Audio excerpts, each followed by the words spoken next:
I come into my junior year and I'm about to get exactly what I want. About to get this thing called NFL. And I'm 10 games away from this dream that I wanted my whole life, right? This thing that I've been working for my whole life. My whole life is dedicated to this. I'm up in the mornings, 4 o'clock, 5 o'clock, 2 miles to a fire station, 2 miles back home. I'm in the park, 9:30, 10 o'clock at night, doing everything in my life surrounded by the game of football. I'm sitting at home at night, I'm throwing balls up to the ceiling, and I'm catching them different type of ways, trying to see if a receiver wants to check me, if I want to catch an intercept. Like everything revolved around this. And I go out in a silly game against Air Force, 2 minutes left, and I go to make a tackle that I can make with my eyes closed. And I hit this guy, and as soon as I hit him, I knew it was a problem. But I didn't think it would be this type of problem. And when I hit him, every breath from my body left. My body goes completely limp. I fall to the ground. I black out. My eyes open. I'm still not, too concerned because it's football.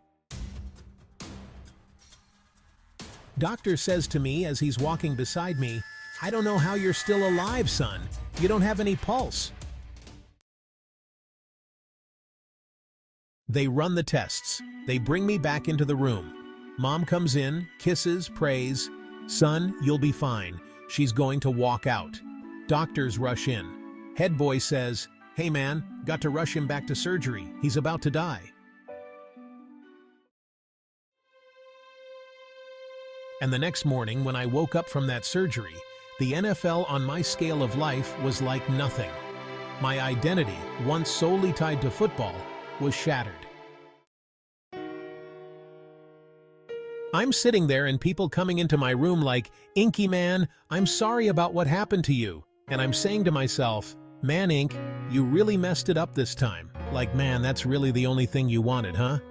Like you just thought because you grew up in this so-called hood, 2-bedroom home, 14 people, like the only thing you really wanted was the NFL? That's it." I'm like, man, you limited God to that? Like life holds no substance, no value, like efficient but not effective. What happens when God says yes and no? Like, do you have the ability to accept what you don't understand? Like, it's an amazing thing. I knew this was what I was supposed to be doing when one day I'm backstage and I got the same feeling that I got when I used to be in the tunnel before I was running out in Neyland Stadium. And so now, I live my life a certain type of way according to what God has done. I live my life a certain type of way according to the power that I know the Lord possesses. I live my life a certain type, like when I go to the Lord in prayer, I go bold. And people have the nerve to ask me all the time, "Inky, why wouldn't you change what happened to you? You got a paralyzed right arm and hand."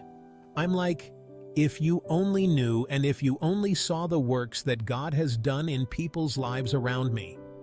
What He's done in me, yeah, it's great, it's cool, but what God has done in the people's lives around me, like, you can't put a price on that.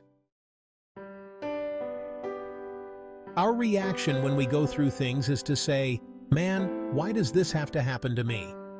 And that's an honest reaction. Because sometimes good people go through some crazy stuff. And some of the things we go through, I'm just going to be real, there's not a scripture for it.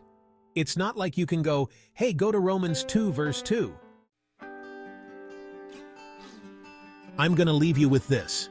We already know what to do when God says yes. We already know what to do when we get blessed. We already know what to do when our prayers get answered. But the question that I have for you, and it's rhetorical, what will you do when God says no? If you found value in this video, please subscribe to my channel.